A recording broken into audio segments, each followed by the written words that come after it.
Alors, bonsoir tout le monde. Bienvenue dans le Web Journal de Radio-Québec, édition du 31 octobre 2021. On va parler aujourd'hui, parce qu'on doit le faire, de cet incroyable hommage qui a été rendu à Radio-Québec.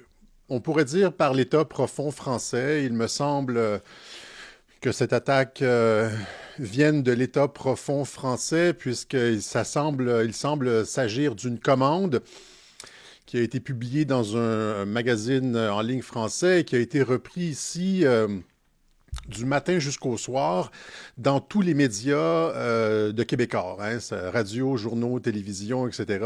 Et donc, je vois cette attaque en règle comme un incroyable hommage à notre travail et aussi une preuve que nos informations dérangent beaucoup la cinquième colonne du renseignement français. Parce que dans tous les services de renseignement à travers la planète, il y a des patriotes et il y a une cinquième colonne. C'était d'ailleurs le thème du film James Bond Spectre, je pense. Là, je me rappelle plus c'est quoi le nom. Là, un des derniers où c'était ça, James Bond ou Mission Impossible. En tout cas, dans les deux, on en parle, je pense. Je pense que c'est dans les deux, on en parle. Cette cinquième colonne à l'intérieur de tous les services de renseignement qui travaillent pour les mondialistes, qui a accès à tous les outils sécuritaires de l'État pour faire avancer le mondialisme. Donc, il y a une partie des services de renseignement qui travaillent normalement, hein, de la GRC, de la DGSI, du MI5, MI6, du FBI, de la CIA, etc., qui travaillent normalement. Mais il y a des personnes à l'intérieur de ces organisations-là qui ont accès aux moyens de l'État pour faire avancer le mondialisme. Et c'est eux qu'on dérange à Radio-Québec. Et qu'est-ce que je vous ai dit? Je vous ai dit il y a 2 semaines exactement, lors du web journal sur Éric Zemmour, hein, Zemmour, quel Zemmour, il y a 2 semaines, je vous ai dit en introduction du web journal, je vous ai dit les attaques ont ont recommencé immédiatement. J'ai parlé de Zemmour et tout d'un coup, les attaques ont recommencé. Ça faisait peut-être une dizaine, 9-10 mois que c'était relativement tranquille. Et dès que j'ai commencé à parler d'Éric Zemmour, de ce qui me semblait être une candidature arrangée, c'est-à-dire une candidature voulue par l'establishment, hein, que Zemmour en soit conscient ou non, là, immédiatement, les attaques ont recommencé et là, ça, c'en est la preuve. Voilà. Alors, en fait, il n'y a pas seulement que cette histoire d'Éric Zemmour qui dérange. Il y a aussi, ben là, je veux dire, donc on va parler rapidement de ça ici, de cette charge contre Radio-Québec que je perçois plus comme un honneur. On va parler aussi rapidement du mois de novembre, hein. Le Canada devient officiellement une prison COVID, une des pires prisons COVID sur la planète. On rivalise avec la Chine et la Corée du Nord. Des millions de Canadiens sont emprisonnés par refus d'une injection expérimentale et elle est effectivement expérimentale, hein. C'est sorti sur les plateaux de télévision français. Et on va finir finalement avec, lors de mon émission sur les midterms, j'ai parlé de la stratégie du camp Trump qui semblait se diriger vers une stratégie, on pourrait dire, électorale. Et non pas une stratégie militaire, mais plus une stratégie électoraliste vers les midterms. Je vais donc contre-argumenter ma propre position. Okay? Alors, on fait ça. Je vais essayer de m'auto-réfuter là-dessus, ou bien plutôt de nuancer. OK? Alors, c'est ça. On vit maintenant dans un monde d'uniformité idéologique. Vous l'avez vu, nos députés ne nous représentent plus. Hein, c'est l'unanimité partout. Les journalistes ne nous représentent plus. Les corps professionnels ne nous représentent plus. Il y a la censure sur les réseaux sociaux, les médias, etc. Donc, on n'a jamais vu une telle uniformité idéologique. Et dans le cadre d'un changement de paradigme, hein, parce qu'on vient de changer de monde. Là. Quand il y a une uniformité idéologique comme ça, on ne peut plus dire qu'on est en démocratie, hein, parce que la démocratie est caractérisée par la discussion et les contre-pouvoirs. Or, il n'y en a plus, et donc, de facto, nous ne sommes plus en démocratie. On est dans un monde idéologiquement, on pourrait dire, unifié, et Le seul contre-pouvoir, c'est finalement, ce sont les réseaux sociaux. Et c'est pour ça que ce sont les réseaux sociaux qui sont attaqués. Et les réseaux sociaux qui font mal. Et là, on vous disait l'année dernière, on vous disait, on s'en va vers la dictature. Je le disais à des émissions, je me rappelle une émission justement à TVA Nouvelle, la journaliste me demandait, elle me posait une question, je dis, faites attention, on s'en va en dictature. Et je l'ai dit aussi dans mes discours devant la Sûreté du Québec, à l'Assemblée nationale. Je disais, on est sur la pente glissante de la dictature et on se moquait de moi. Et là, finalement, on voit, c'est exactement ça qui se passe. Et donc, c'est au moment où on triomphe sur les arguments qu'on nous attaque, qu'on essaye de nous faire taire, vous comprenez? Et dans cette charge qui a pris place, qu'on a orchestrée contre Radio-Québec, il n'y a aucun argument. Si vous lisez, c'est juste comme une espèce de peur intangible. Hein? C'est comme un virus invisible, une peur, une espèce, on essaie de faire planer un doute, une peur intangible, alors qu'on n'attaque aucun de nos arguments. Évidemment, on ne nous invitera jamais sur un plateau de télévision pour développer nos idées puisqu'elles font mal. Hein? C'est comme l'annonce de Robax A7. Vous vous rappelez cette crème qu'on met là, là où ça fait mal. Ça agit là où ça fait mal. Et c'est ça. Donc, Radio-Québec montre les stratégies de manipulation de l'État profond. C'est pour ça qu'on doit absolument tenter de nous discréditer parce qu'on a un rôle particulier. On ne fait pas juste de l'information comme beaucoup. Hein. On ne fait pas juste ramasser les nouvelles de la journée puis faire un web journal le soir en disant voici ce qui s'est passé la journée. Non, c'est ça. On aide les gens à faire des liens. Et c'est pour ça qu'on dit que Radio-Québec, c'est l'information qui libère. On montre les stratégies de manipulation de l'État profond et l'ingénierie sociale médiatique. Et à partir du moment où est-ce qu'on voit ça, il n'y a pas de retour en arrière. Vous comprenez? À partir du moment où est-ce que tu comprends les manipulations médiatiques, l'ingénierie sociale médiatique, il n'y a pas de retour en arrière. Quand tu comprends comment l'État profond opère à l'intérieur de la population, dans le corps social, je veux dire, pour manipuler l'opinion publique, il n'y a pas de retour en arrière. Et en fait, quand on dit ça, on dit que les services de renseignement agissent sur la population. Les gens disent non, c'est pas possible, etc. Or, ça a été confirmé hein, ici. Hein, Military leaders saw pandemic as a unique opportunity to test propaganda technique on Canadians. Alors ça, c'est une demande d'accès à l'information qui a montré que les forces armées canadiennes avaient utilisé des techniques de propagande et de manipulation de l'opinion publique pour influencer l'opinion publique canadienne et lui faire adhérer au discours gouvernemental sur la COVID. Alors là, c'est l'armée qui s'est retournée contre le peuple et qui a utiliser des stratégies de guerre de l'information contre sa propre population pour susciter l'adhésion. Okay? J'étais censé en parler il y a 2-3 semaines et j'avais aussi un autre article où est-ce que les forces armées américaines avaient fait exactement la même chose aux États-Unis. On dit ici, New detail emerge, mais je ne l'ai pas retrouvé, là. New detail emerge of Canadian military's plan to suppress popular opposition amid COVID-19 pandemic. Hein? Il y a des nouveaux détails, ça c'est récemment, des nouveaux détails qui viennent de sortir sur les plans de l'armée canadienne visant à supprimer l'opposition populaire aux mesures de la COVID-19. C'est-à-dire que l'armée a été utilisée contre le peuple. Non seulement les parlementaires ne nous ont pas représentés, ni les médias, ni les ordres professionnels, ni les syndicats, mais l'armée a été utilisée contre nous. OK? On dit ici, justement, the stated objective of the propaganda campaign were to strengthen confidence in the government and to suppress social opposition. Hein? Renforcer la position du gouvernement et de supprimer toute opposition sociale. Hein, comme si la société civile, ça c'est de l'ingénierie sociale, comme si la société civile était pas suffisamment mature pour se faire une idée, comme si les gens n'étaient pas allés à l'université ou on n'était pas une population éduquée, on n'était pas capable d'avoir notre propre jugement.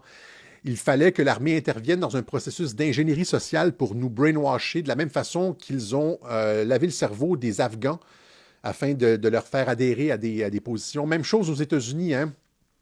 On voit l'État qui se retourne contre le peuple et qui, qui envoie les ressources gouvernementales contre monsieur et madame tout le monde, hein, about those domestic terrorist parents. Vous avez sûrement entendu parler de ça, ceux qui suivent un peu les nouvelles aux États-Unis. La commission scolaire, la plus grosse commission scolaire aux États-Unis a envoyé un mémo au ministre de la Justice, le Merrick Garland, ministre de la Justice de Joe Biden, disant que les parents qui venaient dans les comités de parents, là, lors des assemblées des commissions scolaires, étaient du terrorisme domestique, du terrorisme intérieur. Hein, parce que les parents étaient fâchés parce que l'école prend votre enfant, ne vous laisse pas avoir accès ou un mot à dire sur ce qui est enseigné à votre enfant. Et là, on lui enseigne là, dès 5, 6, 7, 8 ans que ça n'existe pas. Garçon-fille, c'est des constructions, qu'il n'est pas vraiment un petit garçon, hein, qu'il peut aussi être une petite fille s'il veut. On lui dit aussi, à cause qu'il est blanc, qu'il est fondamentalement raciste et un oppresseur. Et les parents qui ont vu ces choses-là ont été extrêmement fâchés. J'en ai parlé un peu. Et il se présentait dans les commissions scolaires lors des assemblées de parents et disait qu'est-ce que vous enseignez à nos enfants, etc. Est-ce que vous allez arrêter?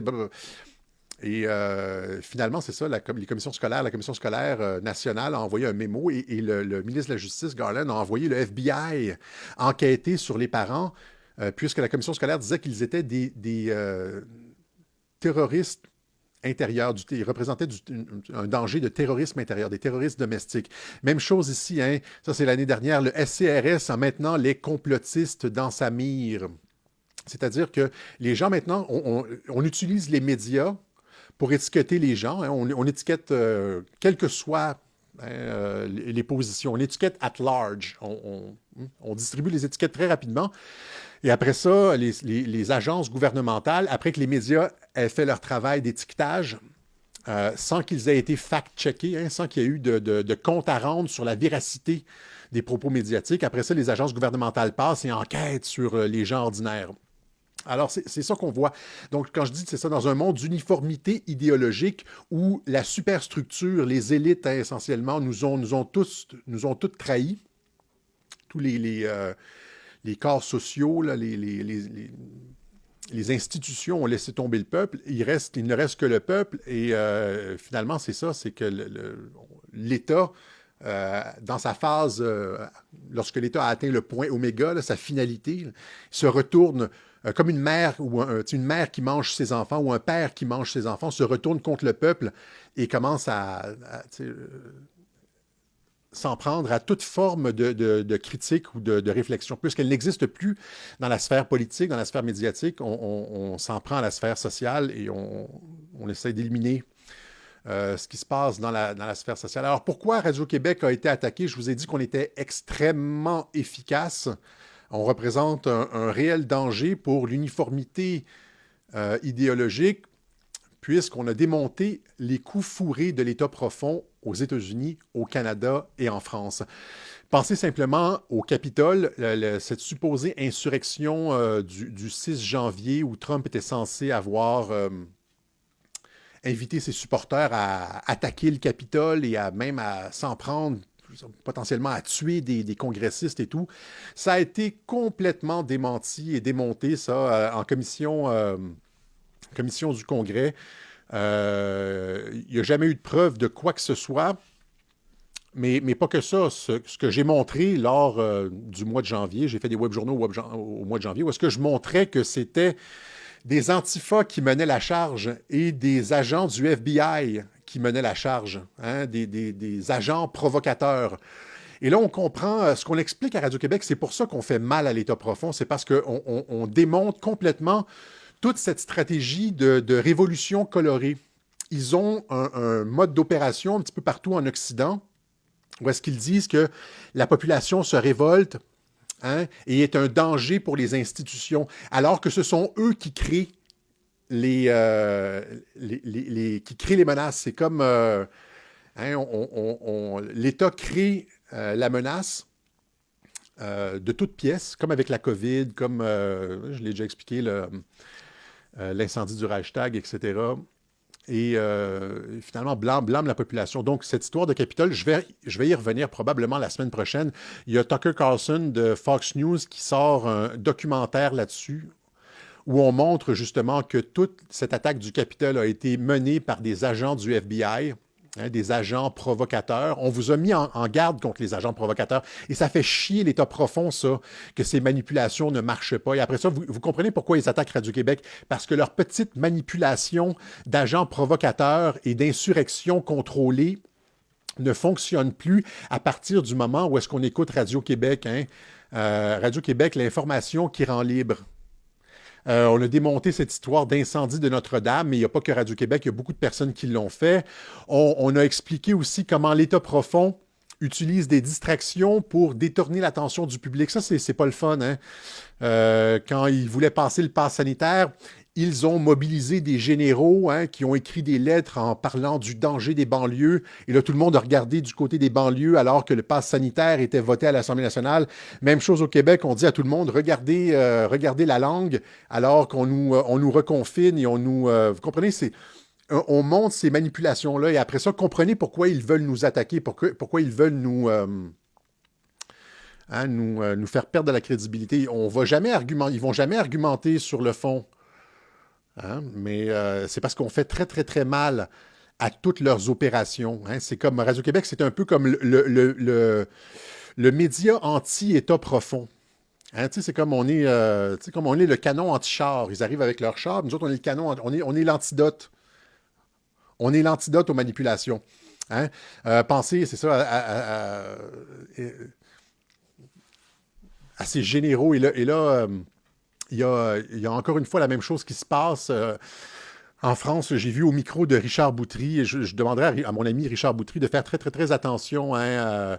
En France, il y a cette volonté de provoquer quelque chose comme un 6 janvier en France avec des débordements, hein, de la casse à l'Élysée ou de la casse à Matignon. On essaye d'agiter le peuple pour qu'il y ait de la casse et après, pour pouvoir faire exactement ce qui s'est passé aux États-Unis, des commissions d'enquête, pointer la dissidence ou la résistance ou ceux qui tiennent la ligne, hein, hold the line, les pointer du doigt, prendre plus de mesures, pouvoir débloquer des budgets pour enquêter, pour surveiller, pour... Or, il faut faire très, très, très attention.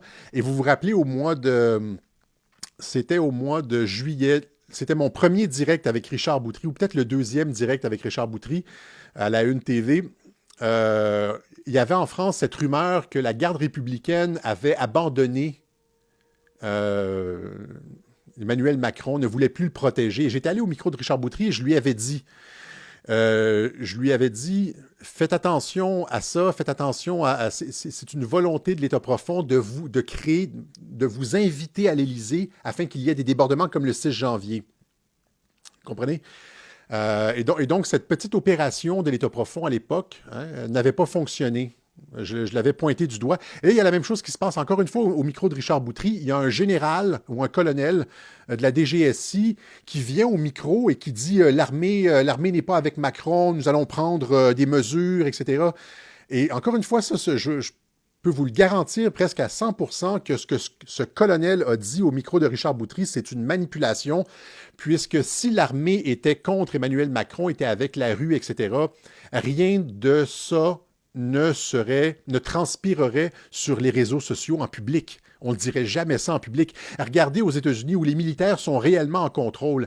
Est-ce que vous entendez, par exemple, Mike Flynn dire les militaires sont avec Trump contre Biden? Est-ce que vous entendez ça? Non. Parce qu'ils opèrent sous le secret, il y a une opération en cours et à partir du moment où est-ce qu'on révèle les plans, hein, il l'a dit Mike Flynn, on ne révèle pas les plans à l'adversaire. Et là, on essaie de nous faire croire, ce colonel de la DGSI essaye de nous faire croire que il va sur les réseaux sociaux et dit que les généraux sont prêts à trahir Macron. Faites attention à ces manipulations-là. C'est ça que j'ai à vous montrer. Je vous montre un court extrait. Il faut savoir que les militaires n'ont pas abandonné le peuple. Ça, c'est la chose la plus importante au jour d'aujourd'hui. Donc toi, tu es actif, hein, c'est bien cela. Et aujourd'hui, donc, tu peux nous donner la température à l'intérieur même de l'armée. Et aujourd'hui, une grande majorité, on peut le dire, des cadres de l'armée sont contre les mesures gouvernementales. Ça, c'est possible. C'est possible qu'une grande majorité ou qu'une majorité soit contre les mesures gouvernementales. Alors, premièrement, ce que Richard vient de dire ici, ça, c'est vrai. C'est pas vrai, mais c'est possible. Après ça, c'est ce que ce colonel dit qui est invraisemblable. Alors, écoutez bien. Ils sont prises aujourd'hui. Totalement, plus de 70%, lui, ce qui n'est pas rien quand même. Les sénateurs ou les députés devraient prendre leurs responsabilités aussi, avant que les militaires la prennent aussi. Avant que les militaires prennent leurs responsabilités. Alors, il vient dire sur les réseaux sociaux que les militaires seraient prêts à faire un coup d'État essentiellement. Que les militaires sont sur le point de prendre leurs responsabilités. Ça, c'est un appel à l'insurrection. Et c'est une autre tentative de l'État profond d'agiter le peuple. Puis déjà d'avance, donc que les choses soient bien claires. Il faut que ça s'arrête. L'ensemble des services de renseignement extérieurs sont en train, eux aussi, de s'organiser depuis maintenant plus d'1 an, entre nous. L'ensemble des services de renseignement extérieurs sont en train de s'organiser entre nous, c'est-à-dire avec d'autres services. L'ensemble. Vous comprenez l'énormité de ces affirmations. C'est de la désinformation à 100%, ça. Et si c'était réellement le cas que les services de renseignement extérieurs s'organisaient contre le gouvernement Macron, jamais rien de tout ça ne transpirerait sur les réseaux sociaux. Entre les différents États européens et bien évidemment autres, notre métier à nous, c'est d'avoir des dossiers sur toute personne, même si le président est le chef des armées, on va dire aujourd'hui, il essaye de la diriger, mais il la dirigera jamais, puisque c'est, on va dire, anticonstitutionnel. Et par rapport à la Constitution, l'armée est toujours à part, et elle est là pour protéger le peuple, bien sûr, et son pays, avant tout. Macron ne dirige pas les armées, c'est anticonstitutionnel. Alors, une autre manipulation. On essaie de dire que c'est ça, que les forces armées vont prendre leurs responsabilités si les sénateurs n'agissent pas. Hein? Alors, voilà. Et donc, c'est pour ça qu'on est attaqué dans les médias, parce qu'on montre ces manipulations-là. On menace de révéler la fraude électorale lors de l'élection de Macron. Et on parle aussi de l'arnaque Zemmour, etc., etc. Vous comprenez qu'on n'est pas... qu'on ne peut pas être dans les bonnes grâces de la 5e colonne du renseignement français. Il y a sûrement des gens dans le renseignement français qui nous écoutent, on les salue, des vrais patriotes, mais il y a la 5e colonne mondialiste qui essaie de nous faire tomber, d'où cette attaque contre nous, une attaque sans précédent sur Radio-Québec. Je vous dis, au Québec, ça a duré 24 heures. On a tout fait. On a fait, tu sais, ça c'était l'article initial, info, journal du dimanche, la note du renseignement qui démasque les complotistes. Et là, après ça, on a fait la une ici, les complotistes d'ici inquiètent en France, avec Jean-Jacques Crèvecoeur et moi-même. Ils mettent Jean-Jacques Crèvecoeur dans la catégorie QAnon, ce qui n'a absolument aucun sens. Il y a plein de personnes qui sont rentrées dans QAnon, ça n'a absolument aucun sens. Cet universitaire qui parle de tout ça, là, Mendes France, ne sait absolument pas de quoi il parle. C'est un autre universitaire qui parle complètement à travers son chapeau. Et c'est ça. Et donc, on est passé à l'émission de Richard Martineau, on est passé à Denis Lévesque, on est passé aux nouvelles, ça a été dans les journaux, dans la radio, etc., etc., etc. Et donc, ces gens-là racontent finalement n'importe quoi, mais ne sont jamais, on ne vérifie jamais leurs allégations, leurs faits. Hein. Ils ne sont jamais fact-checkés. Des gens comme Mendes France ne sont pas fact-checkés, alors que ce docteur au Québec qui a publié une lettre dans la presse, on retire immédiatement la lettre et on dit... qu'il s'agissait, il y avait des erreurs, de la désinformation, etc. De leur côté, on ne fait jamais de vérification. De la même façon que les violences antifa ne sont jamais pointées du doigt par ces gens-là, par les sites de surveillance de la radicalisation, etc. Alors que toute la violence est là, ou 99% de la violence est là. Vous comprenez? Même chose ici à la radio. Donc, les complotistes sont-ils une menace à la société? On n'est pas une menace à la société, je l'ai déjà dit, puisque, en tout cas à Radio-Québec, puisque on ne fait que démonter les manipulations médiatico-sémantiques de l'État profond. C'est juste ça qu'on fait. Je veux dire, on permet aux gens de ne pas s'embarquer dans des histoires qui vont avoir des conséquences catastrophiques pour le mouvement, pour des conséquences médiatiques catastrophiques sur l'opinion publique, etc. J'ai déjà dit que c'était une guerre de légitimité et j'ai déjà expliqué que dans une guerre de 4e génération, On est engagé dans une guerre de quatrième génération. J'en ai parlé l'année dernière. Et dans une guerre de quatrième génération, avoir le haut du pavé moral est absolument essentiel. OK? C'est-à-dire qu'il faut être irréprochable. À partir du moment où est-ce que tu commets une faute morale dans une guerre de quatrième génération et tu es perçu comme quelqu'un de violent ou de... C'est là que tu perds ton ascendant, que tu perds ta capacité de mobiliser l'opinion publique. L'opinion publique s'attend à des hauts standards éthiques et c'est pour ça que j'ai toujours dit l'année dernière que nous devions être exemplaires parce qu'on est engagé dans une guerre de quatrième génération. OK? Alors ça, ils n'aiment pas ça qu'on vous informe de cette façon-là. Donc, c'est ça. Voilà. Et donc, quand je parlais de la fraude d'Éric Zemmour, j'ai dit, pensez seulement au traitement qu'il y a eu ici, je veux dire, le traitement qu'a reçu Donald Trump. Le traitement qu'obtient Zemmour est absolument invraisemblable pour quelqu'un qui serait un dissident, un opposant au système, quelqu'un qui... regardez ici le résultat des sondages, Zemmour en hausse. Et là, regardez les personnes qu'on met, Xavier Bertrand, Valérie Pécresse. Valérie Pécresse à 10%. Michel Barnier. Est-ce que quelqu'un a déjà entendu parler de Michel Barnier et de Yannick Jadot à 5%?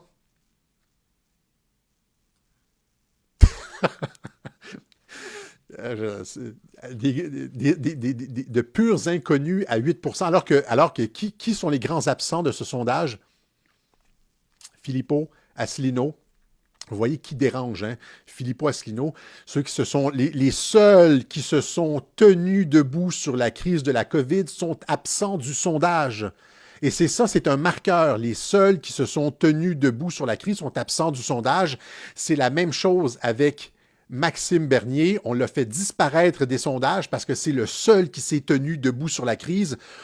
Dans un système de domination idéologique, on fait disparaître toute opposition. C'est ça qu'on vous dit, on vous l'a dit, c'est ça qu'on a dit dans l'introduction de Web Journal. On essaie on s'attaque à tous ceux qui ont un discours différent.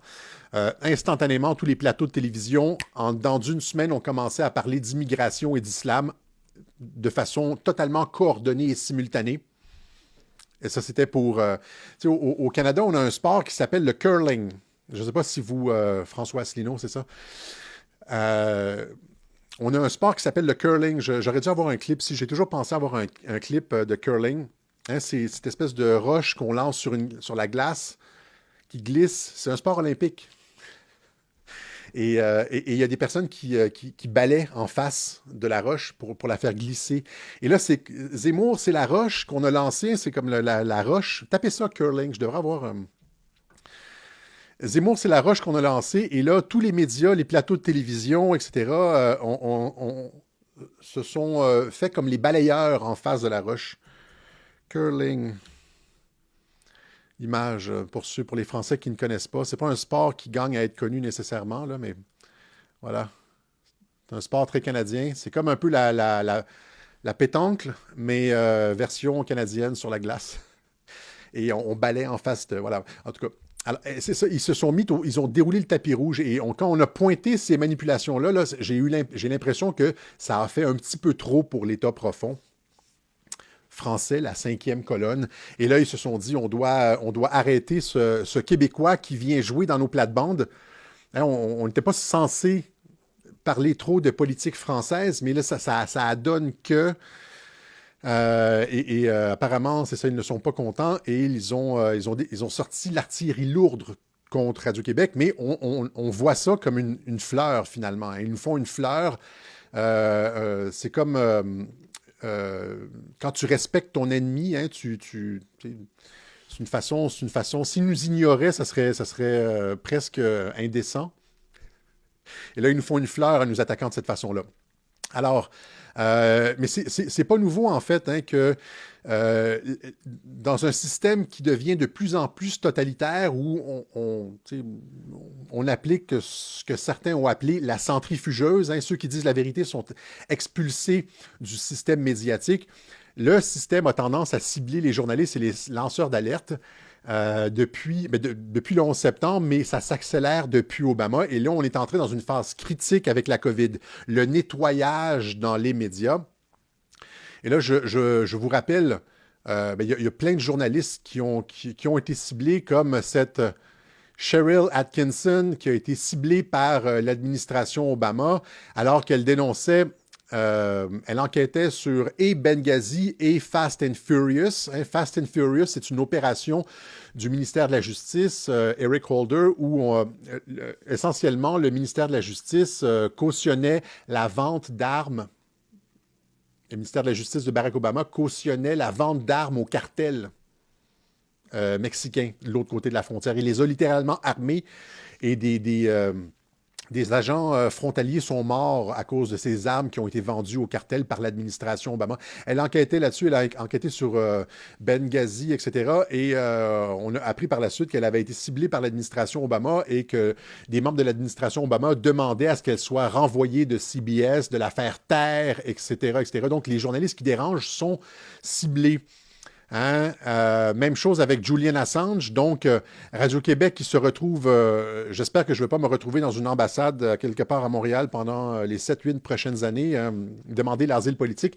Quoique, on commence de plus en plus sérieusement au Canada à penser demander l'asile politique aux États-Unis ou à, je ne sais pas, dans une ambassade, puisqu'on est devenu une prison. Hein. C'est comme les gens qui se sauvent de la Corée du Nord, oui, parce que c'est un régime totalitaire. On est devenu un régime totalitaire au Canada. J'ai 3 personnes près de moi qui ont quitté le Québec, qui sont littéralement allées vivre ailleurs. Et si j'élargis, là, c'est comme 4-5. Il y a réellement eu un exode. Il y a des gens qui sont partis du Québec. Et quand ils arrivent ailleurs, quand ils arrivent en Floride, sur les réseaux sociaux, il y en a plein de personnes qui disent « J'ai quitté le Québec, bye-bye, je suis rendu en Floride, je suis rendu au Mexique, bye-bye. » Parce que le Québec est devenu un des pires endroits au monde où vivre. Hein? Il n'y a plus de liberté d'expression, etc. C'est réellement le Cuba du Nord. Quoique, hein, Cuba maintenant, il y a plus de liberté à Cuba qu'au Québec, essentiellement. Qu'au Canada. On peut circuler à Cuba, on peut prendre le train à Cuba entre La Havane et Varadero, ou on peut prendre le train, alors qu'au Canada, on n'a pas le droit de prendre le train si on n'a pas le pass vaccinal. Vous comprenez? Donc, si on se compare aux autres pays, on est directement dans la catégorie comme de la Chine ou de la Corée du Nord, et même l'Iran, même Cuba, les Cubains, les Iraniens ont plus de liberté que les Canadiens. Pensez à ça sérieusement, là. Les Cubains et les Iraniens ont plus de liberté que les Canadiens non vaccinés. C'est-à-dire qu'en Iran et à Cuba, c'est ça, c'est les dissidents, les gens qui ne sont pas dans la propagande du régime, on leur retire des droits, comme le droit de circuler, etc. Donc, Julian Assange qui a payé, qui s'est fait cibler par diverses administrations aux États-Unis pour avoir dit la vérité. Donc, ça existe, hein, c'est ça. On est un petit peu dans cette situation-là.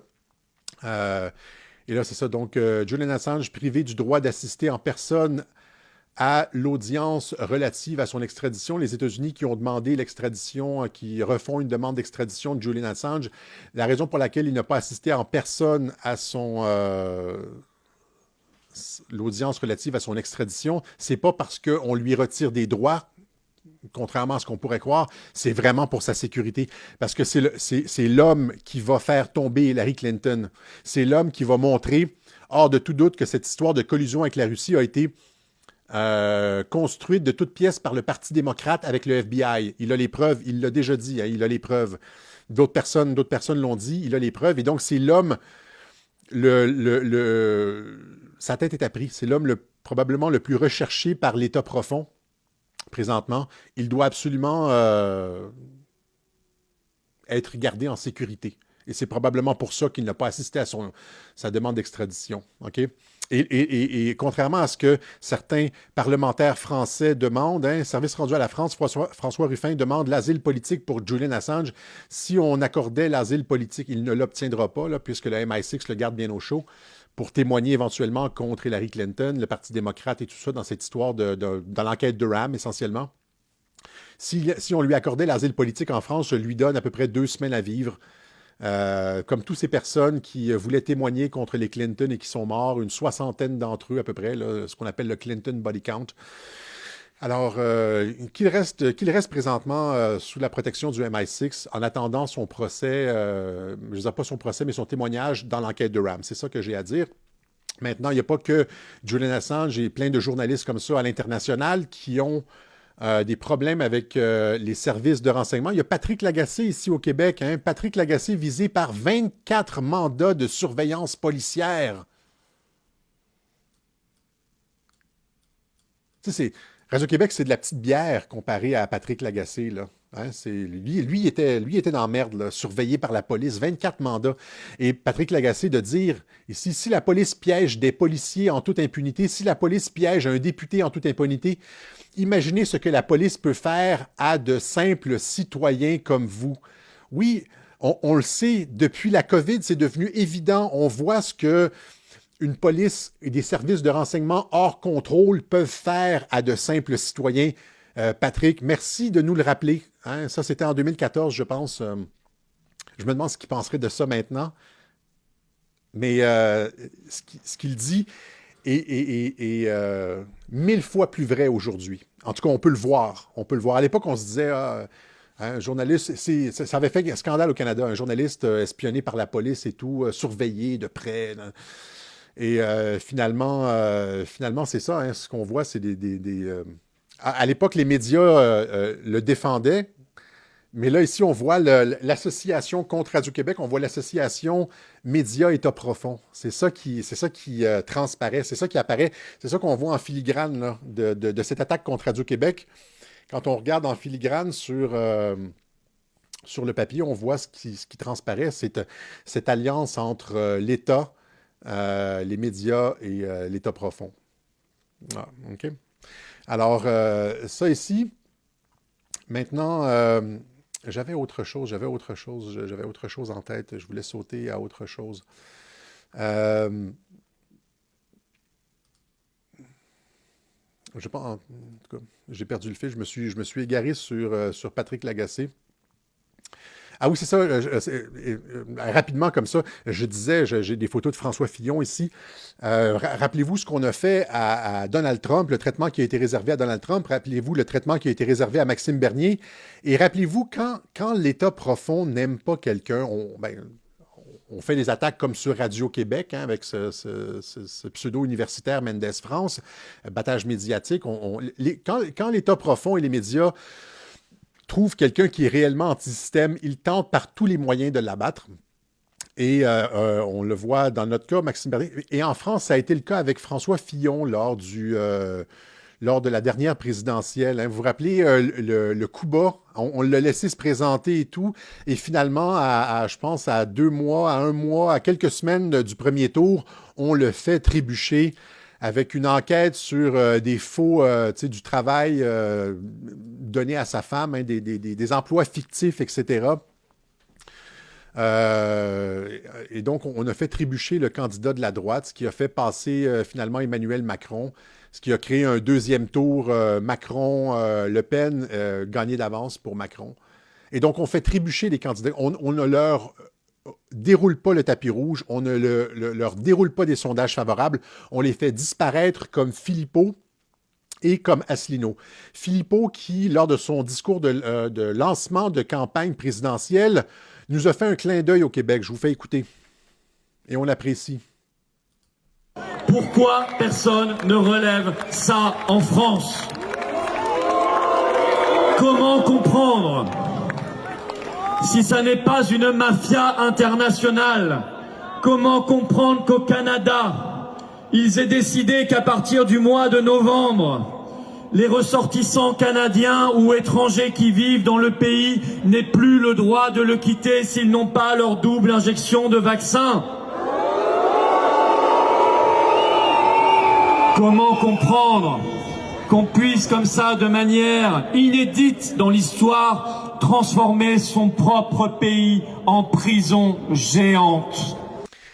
Il y a des bémols ici, c'est-à-dire que de nombreux pays sont déjà des prisons géantes, comme la Corée du Nord, encore une fois, mais ils sont rares.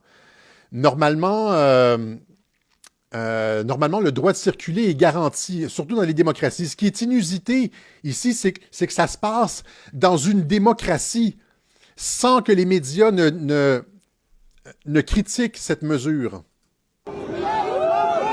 Canadiens, amis canadiens, québécois en particulier bien sûr, mais français aussi, comprenez bien que ça nous concerne tous, car s'ils vous laissent quitter le pays avec 2 doses, l'année prochaine, il faudra 2 nouvelles doses pour pouvoir quitter le pays, ou 3, ou 4 comme en Israël.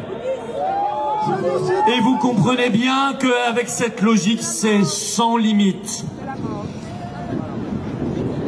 Canadiens, Québécois, levez-vous, révoltez-vous, rebellez-vous, chassez ces gouvernants qui vous veulent le plus grand mal. Ce ne sont plus... Voilà. Alors, merci Florian Philippot. Maintenant, le Canada, qui est devenu une gigantesque prison, comme le dit Florian Philippot, et c'est reconnu à l'international. Hein. Il y a la revue Forbes ici qui le dit. Traveling in Canada, you'll need proof of COVID vaccination. Et on dit dans l'article ici que même les voyages intérieurs, on a besoin de preuves de vaccination, même à l'intérieur du pays, prendre l'avion, les trains, etc. Et que ça, c'est parmi les mesures les plus sévères au monde. OK? Qui nous rappelle la Corée du Nord et la Chine. Vous voyez ici, même chose ici comme en Iran. Tu sais, en Iran ici, ça c'est un document du département d'État américain. Le gouvernement requiert un permis pour sortir du pays pour tous les voyages internationaux pour ses citoyens. Hein? Et on dit aussi que plusieurs journalistes, des universitaires, des opposants et des militants des droits de la personne, des artistes, sont sujets à une interdiction de voyage. Donc, les interdictions de voyage pour les opposants, c'est le fait de régimes totalitaires comme l'Iran. Ouais, et il y a un certain temps, c'était la même chose avec Cuba. Les ressortissants cubains on les empêchait de sortir du pays. Surtout les opposants, dès que tu disais quelque chose, c'était rapporté au gouvernement et tu perdais ton droit de sortir du pays. Hein, et c'est ce qui avait mené aussi à ces réfugiés cubains qu'on voyait arriver en Floride. Il y a eu un peu la même histoire avec les réfugiés vietnamiens. Quand le Nord-Vietnam a finalement pris contrôle du Sud-Vietnam, on a retiré les droits à plusieurs personnes qui avaient des opposants politiques, des gens qui avaient travaillé pour l'administration américaine. Hein. Donc, ça, c'est le fait de régimes communistes, totalitaires. Et rappelez-vous, Trudeau qui a déjà avoué son admiration pour China's Basic Dictatorship, hein, la dictature primaire de la Chine. Il dit, j'ai beaucoup d'admiration pour cette dictature primaire, Basic Dictatorship, hein, cette dictature fondamentale. Alors que au Canada et dans beaucoup de pays du Commonwealth, on utilise maintenant toutes sortes de stratagèmes. C'est-à-dire que c'est pas seulement le fait qu'on soit emprisonné dans le pays comme dans les pires dictatures, c'est que les médias utilisent de tactiques comme le terrorisme intellectuel. Hein? Terrorisme intellectuel est la pratique qui, au moyen d'arguments et de procédés intellectuels, vise à intimider pour empêcher la formulation d'idées jugées gênantes, que cette idée soit vraie ou fausse, vraie ou discutable, ou limiter leur diffusion. Qu'est-ce qu'ils sont en train de faire avec Radio-Québec? C'est du terrorisme intellectuel. Qu'est-ce qu'ils sont en train de faire avec tout le monde qui se lève? C'est du terrorisme intellectuel. C'est ce que les médias font. Les gouvernements, tant Trudeau que Legault, les gouvernements en Australie, en France, sont engagés depuis le début de la crise de la COVID, on l'a déjà dit, dans des opérations de terrorisme d'État. Le terrorisme d'État consiste en l'exercice de la terreur par un État sur sa propre population comme méthode de gouvernement. Il arrive à des États de recourir à la terreur comme mode de gouvernement permettant au pouvoir en place de briser, à force de mesures extrêmes et d'effroi collectif, ceux qui lui résistent. Hein, comme on fait perdre des emplois, on retire des droits. Dès que quelqu'un prend la parole, il perd son emploi, c'est ça, on l'est critiqué, on lui envoie les médias, je veux dire, le mordre au cou et on déclare sa mort sociale. Pensez, mettez tout ça ensemble. Quand je disais l'année dernière qu'on est en train de glisser vers la dictature, voici la définition qu'en donne Wikipédia. Dictature. Selon le Trésor de la langue française, une dictature est un régime politique dans lequel une personne ou un groupe de personnes exerce tous les pouvoirs de façon absolue sans qu'aucune loi ou institution ne les limite. Présentement, est-ce qu'il y a une loi ou une institution qui limite les pouvoirs de nos gouvernements en France, au Québec, en Australie? Non. Hein, il n'y a plus aucun contre-pouvoir. L'échec retentissant des contre-pouvoirs. Ça, c'est un article que j'ai montré à plusieurs reprises. La COVID-19 est dangereuse pour la démocratie, dit le lieutenant-gouverneur. Où est passé le lieutenant-gouverneur? Il a disparu. On l'a sommé de se taire, comme d'autres personnes qui étaient contre les masques, comme Jacques Brassard. Vous vous rappelez, j'avais montré des extraits de Jacques Brassard qui passait à Radio X l'année dernière. Qu'est-ce qui s'est passé avec... On l'a probablement sommé de se taire. Et donc, c'est ça... Il n'y a plus aucun contre-pouvoir. C'est ça la définition d'une dictature. Hein? Il faut préciser que même un régime autoritaire peut avoir des lois, des institutions, voire un parlement avec des députés élus. Mais pas librement et ne représentant donc pas de contre-pouvoir. Ce régime politique a fréquemment été violemment critiqué. Ainsi, Hannah Arendt affirme que les lois qu'ils promulguent sont éthiquement illégitimes et que les institutions y sont factices. Est-ce que nos institutions sont encore valables alors qu'il n'y a plus aucun contre-pouvoir, qu'il y a un échec complet de toute la société civile, de toutes les institutions sociales qui étaient censées nous représenter? Enfin, l'origine du terme remonte à la Rome antique où la dictature était un état de la République romaine où un magistrat, le dictateur, se voyait confier de manière temporaire et légale les pleins pouvoirs en cas de troubles graves. C'est exactement, ils invoquent l'urgence sanitaire alors qu'il n'y a plus aucun cas, plus aucun mort. Il y a comme genre quelques dizaines de personnes aux soins intensifs. Et on sait comment les chiffres sont trafiqués, c'est-à-dire que des personnes qui sont guéries de la COVID sont gardées aux soins intensifs parce qu'il n'y a pas de lit ailleurs pour les envoyer, pour les sortir des soins intensifs. Par exemple, ils étaient aux soins intensifs ou quelqu'un qui est aux soins intensifs pour une autre cause, pour un problème cardiaque, par exemple, test positif momentanément et là, est compté dans les statistiques de la COVID. Il n'y a donc plus aucune raison d'invoquer l'état d'urgence sanitaire. On utilise donc une fraude, une fausse raison pour justifier les pouvoirs du dictateur, parce que c'est ça, il n'y a pas d'autre explication. Maintenant, sur la liberté de circulation qui est niée au Canada, encore un article de Wikipédia. La liberté de circulation est le droit pour tout individu de se déplacer librement dans un pays, de quitter celui-ci et d'y revenir. Elle est garantie par l'article 13 de la Déclaration universelle des droits de l'homme depuis 1948. En pratique, cette liberté est limitée pour de nombreuses raisons, comme la nationalité. Ça, c'est normal. On peut, si tu n'es pas un citoyen du pays, tu n'as pas nécessairement la liberté de circulation dans le pays. Ou pour, par exemple, les prisonniers, etc. L'article 13 de la Déclaration, mais pour les citoyens, par exemple, elle est garantie. La liberté de circulation. Dans les démocraties, en tout cas. Et on n'est plus en démocratie au Canada de Trudeau. Hein? L'article 13 de la Déclaration des droits de l'homme établit 2 droits. Toute personne a le droit de circuler librement et de choisir sa résidence à l'intérieur d'un État. 1. 2. Et toute personne a le droit de quitter tout pays, y compris le sien, et de revenir dans son pays, nous dit l'article 13 de la Déclaration universelle des droits de l'homme.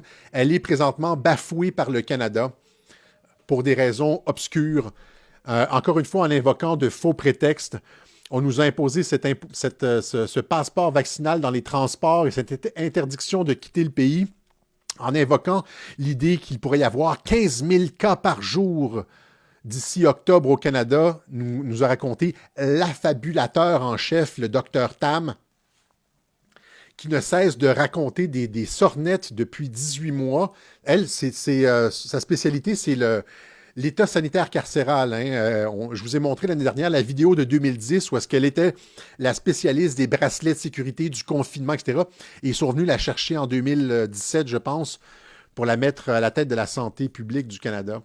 Alors que les problèmes de santé publique concernent plus la vieillesse, le vieillissement, etc. Non, ils ont pris une spécialiste de l'incarcération des personnes, de la vaccination de force, des confinements.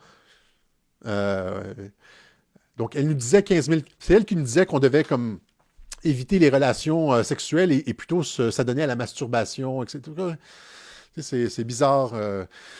Ils ont été jusque dans la chambre à coucher, c'est ça que je veux dire. Alors qu'elle nous disait, elle nous annonçait 15 000 cas par jour. Or, depuis, ça ici, c'est les statistiques sur l'année 2021.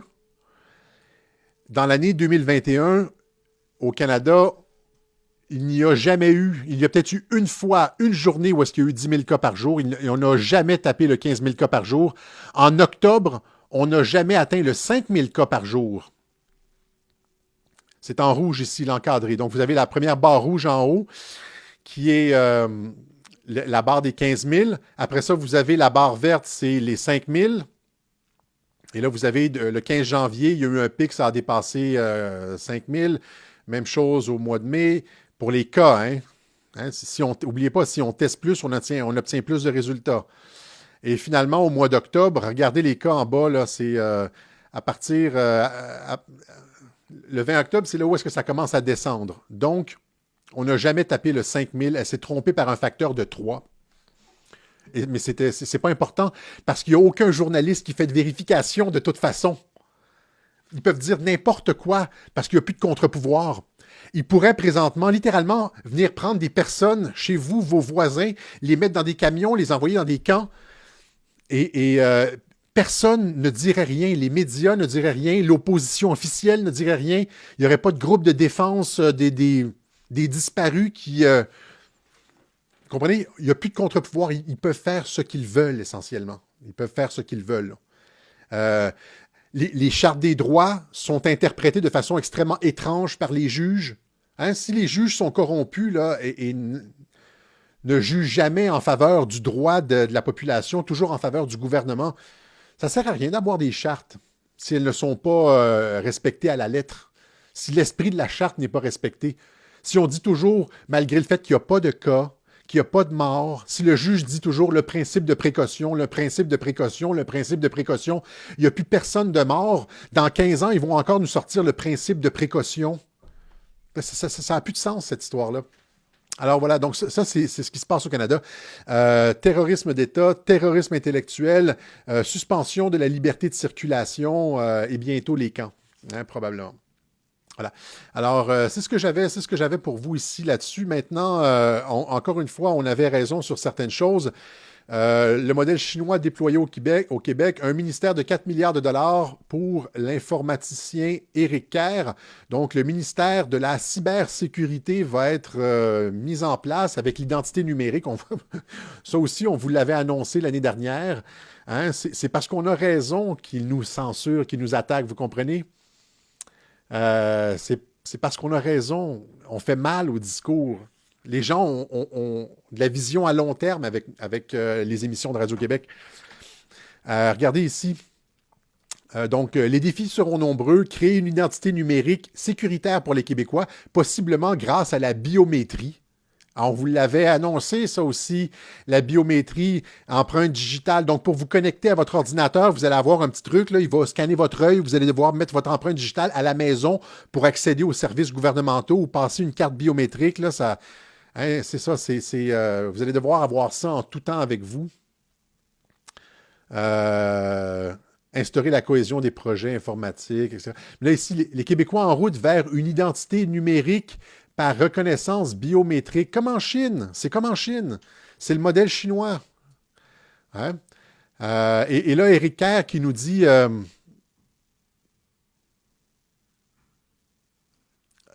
regardez ça ici. Surtout, Québec compte mener une lutte féroce contre les cybermenaces et les cyberattaques. Les techniques des méchants ont changé et ont été peaufinées, dit-il. Les techniques des méchants, c'est comme s'il parlait aux enfants, là.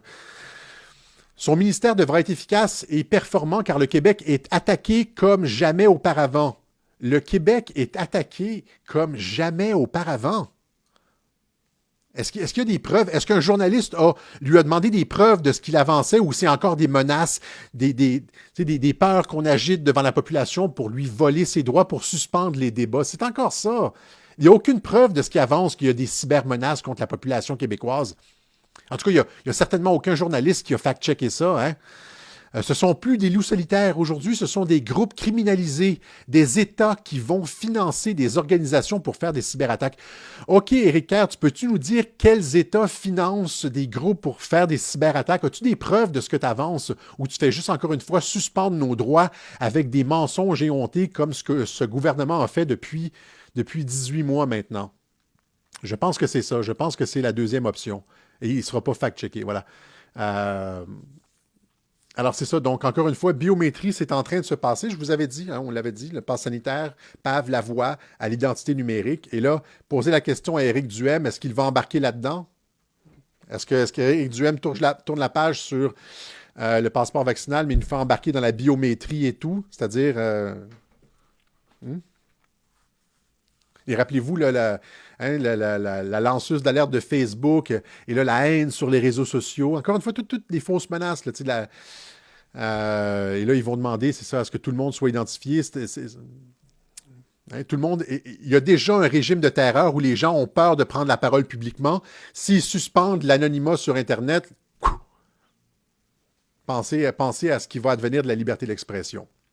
Ça ne sera plus juste la liberté de circulation, ça va être la liberté d'expression qui est déjà mise à mal, qui est déjà censurée, on est déjà attaqué, on perd déjà notre job. Et là, si en plus de ça, on ne pourra plus rien dire sur les réseaux sociaux, là, c'est la totale. Là.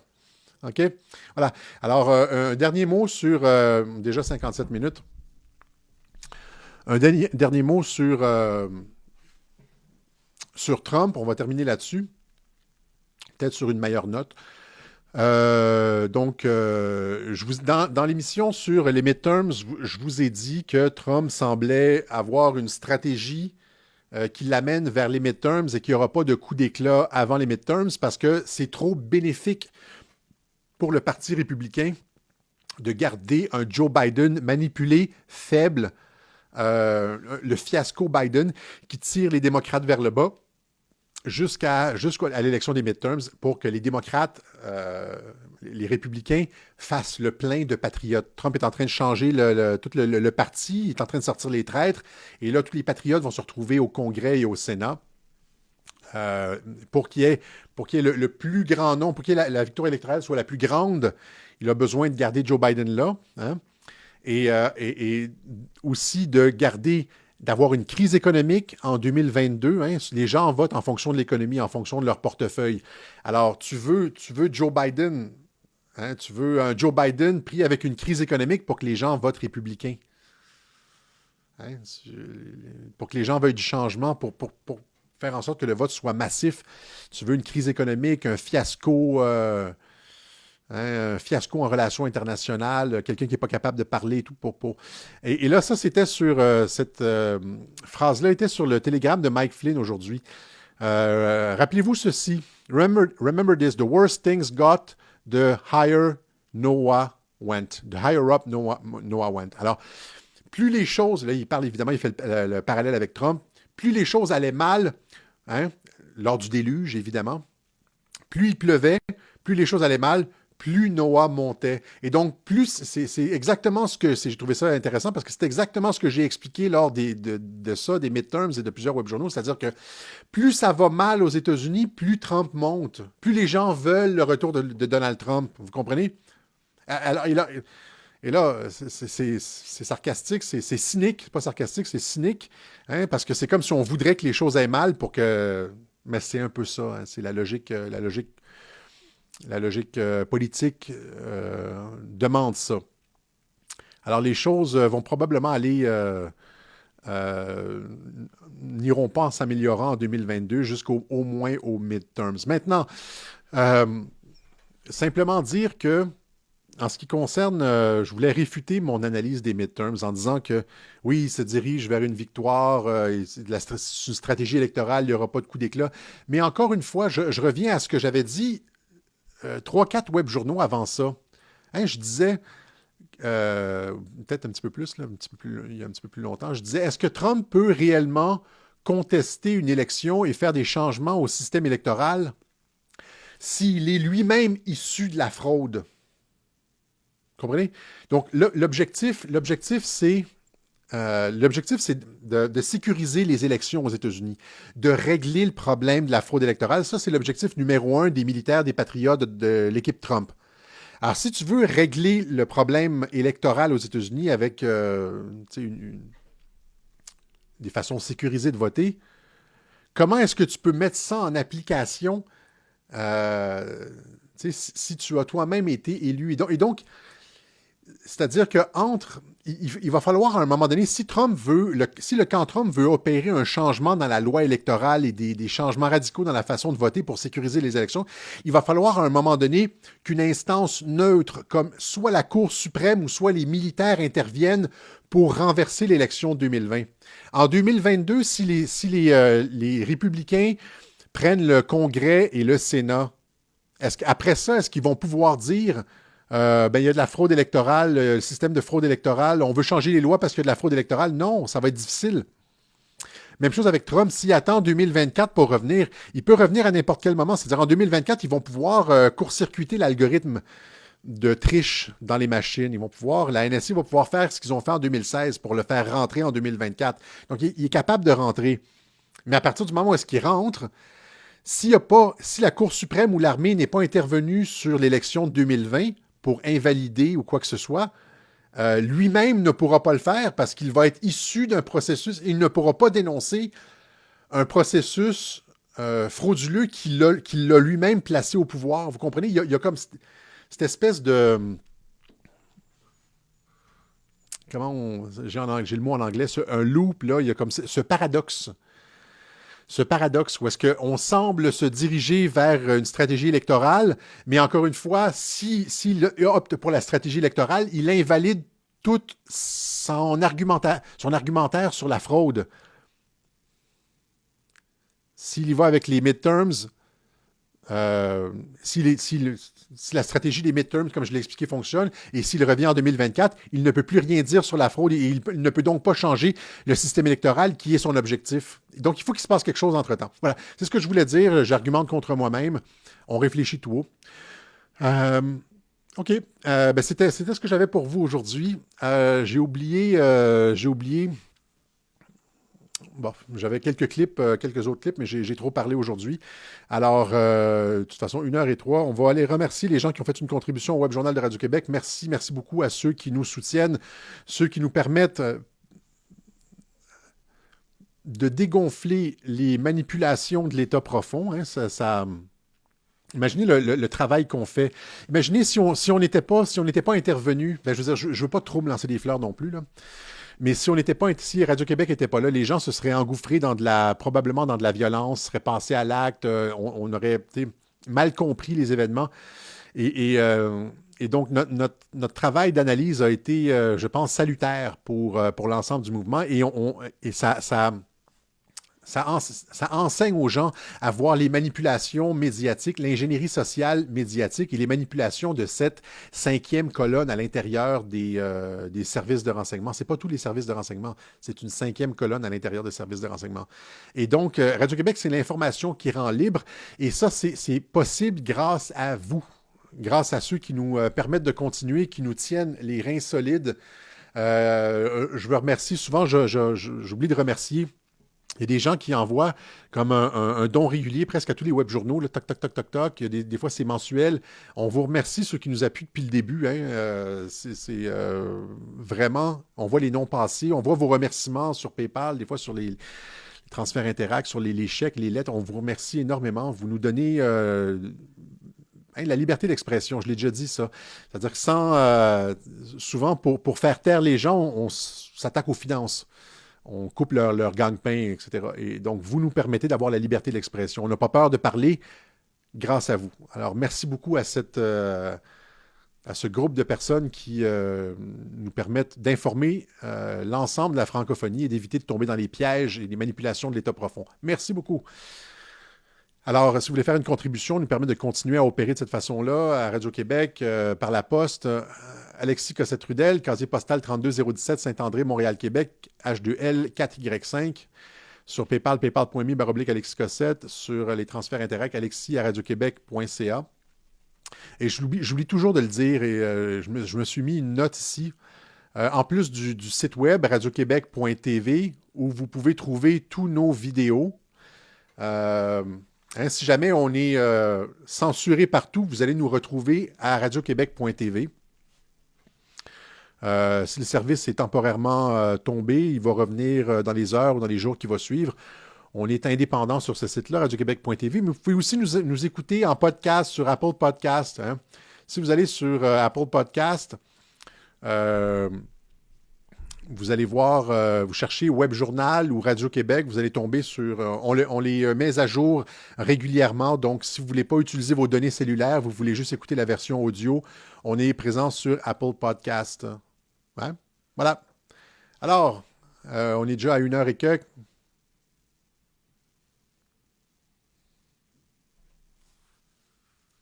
Ce qu'il faut voir de cette attaque contre Radio-Québec, c'est que l'État profond panique. Hein, s'il nous attaque de façon aussi viscérale, aussi virulente, c'est parce qu'il est menacé. On démonte complètement toute leur manipulation de regarder à gauche pendant qu'on fait quelque chose à droite.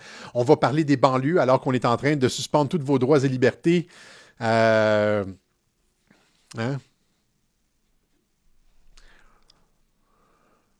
Réseau social de Trump, oui, ça s'en vient en début mars.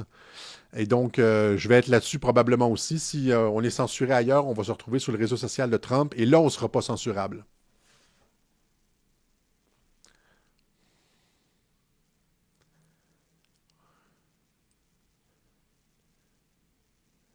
Oui, c'est ça. Ils sont en train de perdre.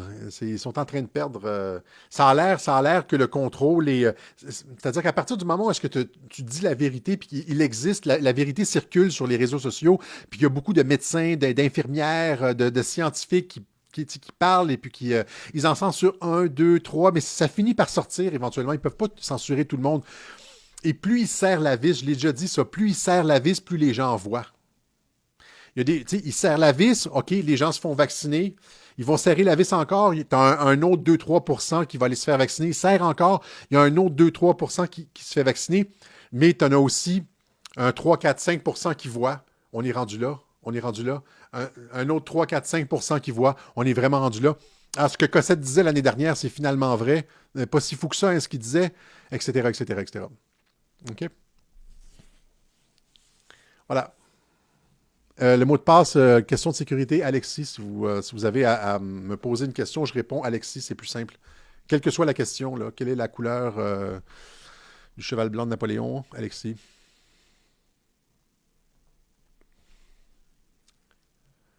OK. Alors, oui, la vérité va nous faire gagner. Voilà. Alors, on se laisse là-dessus. J'avais peut-être un autre truc. Hein, surtout que les gens voient, hein, vous les voyez, ça circule beaucoup ces images où est-ce que vous voyez les élites, les politiciens, les artistes qui n'ont pas de masque, alors que nos enfants sont masqués, les artistes se présentent pas de masque, les politiciens se serrent la main sans masque, etc. Les gens voient ces choses-là. Hein. Est-ce que j'avais une vidéo que je voulais vous montrer et terminer là-dessus? Ça va prendre trop de temps à chercher. On va se laisser là-dessus. On se donne rendez-vous peut-être cette semaine, peut-être la fin de semaine prochaine pour une autre édition du Web Journal de Radio-Québec. Salut tout le monde. Portez-vous bien.